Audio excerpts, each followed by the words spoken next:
Welcome to the Slop Temple. We pray this video helps. You begin by confirming permissions and input so the app can record immediately. Tap the app, allow the microphone, then choose internal or external input depending on clarity you want. Once done, pick a sample rate and bitrate, 44. 1 kHz at 128 kbps is a reliable default. Make sure to name the session before you press record to avoid lost files later.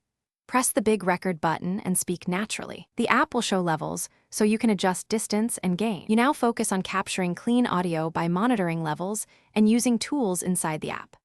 Watch the meter and keep peaks below -6 decibels to prevent clipping, and move closer or adjust gain if signal is too low.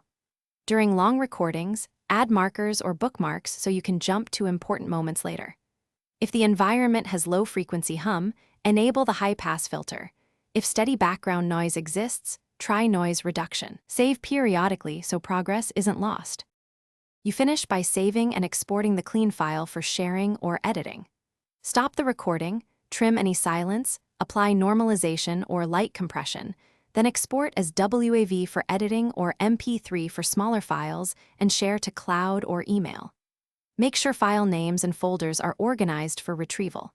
If you hear distortion or dropouts, re-record after testing a different mic, lowering input gain, and verifying app permissions and permissions conflicts with other apps. That single troubleshooting check usually fixes most issues. Thanks for watching.